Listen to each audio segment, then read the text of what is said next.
Hello everybody and welcome to another suggestions video. Today's video is actually going to be based on a forum post that I did a long time ago, and a lot of these ideas are actually going to be word for word replicas, I guess, of what I wrote on the forums.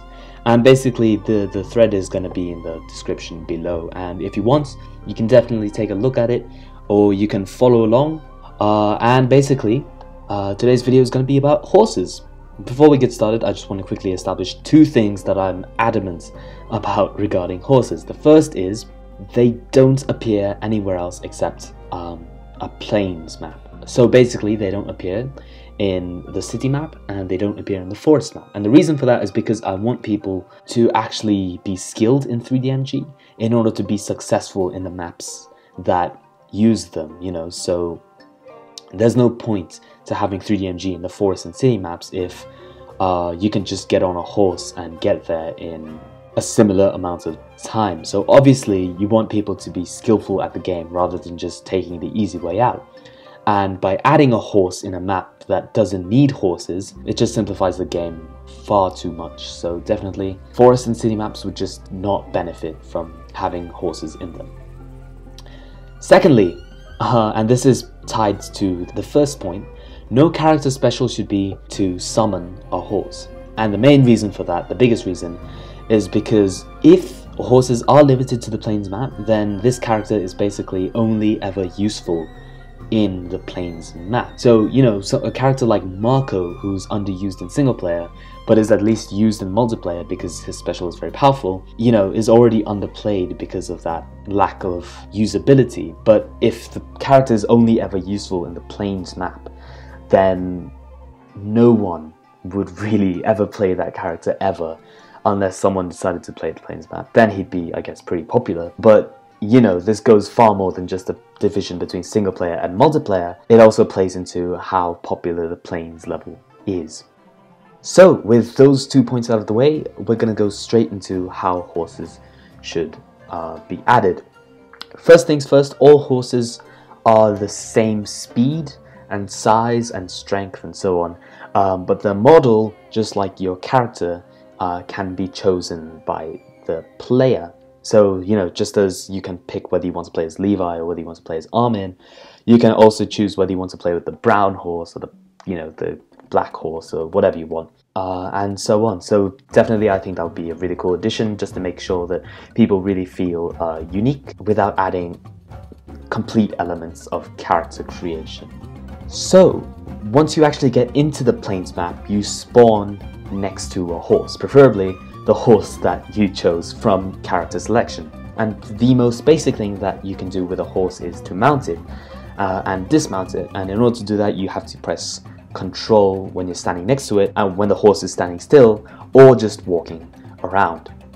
To move on the horse, use WASD as well as the mouse movement, kind of like you do with Eren Titan. You know, it's very simple. Just WASD is specifically where you run, and mouse is specifically where you look. Now basically, as soon as you dismount from your horse, as soon as you're not actually holding on to the reins anymore, the horse will basically have a mind of its own and will walk just like the Titans do currently, in any direction that it really wants to. And you know, depending on how long it takes you to get back to the horse, it could have walked like a long way away. So if you can't find it, you press V to whistle, and V right now currently doesn't actually do anything, so this shouldn't be that much of a big deal. And if it is, well, obviously there is the ability to rebind the control scheme to fit your own needs, and you know, this is basically a universal feature. If you whistle, then wherever your horse is on the map, it will return to you. But if there are any nearby horses whose players have died, so you know, if they're within 200 feet as opposed to map wide, they will come to your whistle. But any horse outside of the radius whose masters have died won't come to your whistle. Any horses that do lie within that 200 feet radius, and they do come to you when you whistle, basically start following you behind your own horse, kind of like how Krista has like Jean's horse and, you know, stuff like that, and, you know, brought it back to him. Speaking of death, your horse can die from Titan attacks, but it will never actually be the direct target of its attacks. So, you know, if it tries to Titan do you, then it will be trying to Titan do you as opposed to Titan doing your horse. So as long as you stay away from your horse when you're close to a Titan, your horse should be fine. If a Titan accidentally grabs a horse, it will drop it. You know, it won't just kind of like eat it mindlessly. It will see whether it's a human or not, and then if it's not, then it will just drop it. But yeah, if a horse somehow walks under a Titan just as it stomps, then it will be killed. And if it dies in that way or in any other kind of way, you can find one of your friends, you know, one of your dead friends' horses, and then just use that from there on in. Or you can share a horse with a friend, and basically all horses have the capacity of 2 people riding on it. And if there's not enough horses, so if there's 7 players and there's only 3 horses left, then 1 player will have to go by foot or else most likely be killed by a Titan. Also, speaking of death, when you die, your horse runs towards the nearest person in a defined range. So I personally think it should be something like 120 feet, just to make sure that horses aren't just like walking all over the place. But I guess something smaller, like 100 or maybe even 80 feet would definitely be possible. But you know, if there's horses just like walking all over the place, then it would just be kind of ridiculous. But yeah, that's certainly a possibility. And if it doesn't actually find a player, then it just continues to exist on the battlefield until, you know, one of your friends whistles for it, or it gets accidentally killed by a Titan, which is probably going to be the case. So all this morbid stuff aside, you know, I've been talking about dead things for like the past 3 minutes. We're going to go back to movement for a bit, and basically if you are running forward holding W, right, and then you suddenly press the back button. So if you're pressing W and then you suddenly press S, basically what happens is you do not just start running in the opposite direction. Your horse has a lot of momentum, and in order to cancel that momentum, you need some kind of animation to make sure that it looks natural and it doesn't look sketch, you know, it actually looks fairly realistic. So I propose something like a 3-second animation where the horse kind of like rears up and then starts accelerating in the opposite direction. And the same thing goes if you're pressing W and then you suddenly decide you want to turn to one of the sides. You don't just turn a sharp corner. You actually kind of do like a snappy turn, but it does have like its own animation, you know, 1 second, 2 second, whatever that is. It does have that kind of animation to make sure it looks realistic. In terms of more controls, scrolling up and down controls the speed of the horse, and basically the slowest that you can get is a walk, and the fastest is kind of a fast canter. And for those of you guys who don't know what canter is, there's a link in the description talking about how fast animals run and stuff like that. And the reason I propose scroll is because it kind of facilitates the fact that horses shouldn't just be abruptly changing their speed. They should actually be decelerating and accelerating. They shouldn't just mechanically go from that speed to that speed to that speed. It should just be a very smooth transition. And I think scrolling helps show to the player the way the mechanic works, so that it actually makes sense when you're using it in game. Now the fastest that a horse can go is a gallop, and that's reserved for right mouse button, which is your special attack button. So basically when a horse starts galloping, it basically be like a sprint function.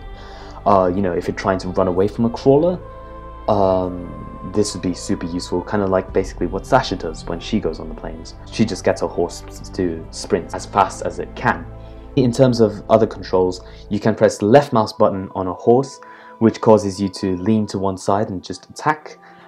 So, you know, if you see like a 3-meter Titan whose nape is really close to you, then you can just kind of ride past and slice. And all other buttons, you know, C for camera change, F for lock, X for show/hide cursor, all that kind of stuff is going to have the same function as normal. And yes, you will be able to reload on a horse, because, you know, I personally think you should be able to reload when you're running, you should be able to reload in the air and all that kind of stuff. So yeah, definitely all that combined, you should definitely also be able to reload on a horse. Now in terms of 3D MG, there are 3 things that you can do when you're, you know, sitting on your saddle and, you know, you're riding along. You can actually use your 3D MG. You can press Q to shoot your left hook, you can press E to shoot your right hook, and you can press spacebar to shoot out both hooks, just like normal. But if you press Control or Shift when your horse is running, and you're in the saddle and you're actually getting the horse to run at a decent speed, if you press Control or Shift, you kneel on your saddle. And what I mean by kneeling is basically you semi-stand on your horse. And this is like another mode of controlling the horse. Basically, once you're kneeling on your saddle, your horse slows down slightly, but you can also make faster turns. You get a lot more control over how your horse is turning and stuff like that. So basically, it's really good for maneuvering, but if you want to just get out of the place as fast as possible, then you're just going to have to go and gallop and, press your right mouse button to just sprint as fast as you can. Now, the principal difference between when you're saddled and when you're kneeling is basically the speed at which you can use 3DMG. So when you're saddled, you accelerate with your 3DMG slower, but when you're crouched, you can really feel the instantaneous effect of the 3DMG. Like you accelerate far faster than you otherwise would have if you just quick hooked out of your saddle. But of course, once you press Control or Shift to kneel on your saddle, you're not just stuck there. You can press Control to sit back down on the horse, or you can press Shift to jump off of the horse. And basically, depending on which directional buttons you're pressing, so depending on whether you're pressing W, A, or D, you can jump in a specific direction. And yeah, that's pretty much all I had to say. It's definitely a lot, and it's definitely, crazy to expect Feng to be adding something like this relatively soon, unless he has been working on it. Mainly he's just rewriting the code because he's trying to make the public server a bit more secure. But yeah, apart from that, I'm expecting horses to come bundled with the Plains map. So whenever the Plains map comes out, I'll be looking forward to finally playing with the horses. Even if it doesn't play like this, I'll be really happy to just ride a horse, I think. So yeah, thank you guys very much for watching. If you enjoyed this video, be sure to leave a like, comments, ask questions. Remember to leave your own suggestions in the comment section below, and I will look at them for next Q&A. Be sure to subscribe and share with your friends and anyone else who you think will enjoy it. And I will see you guys next time.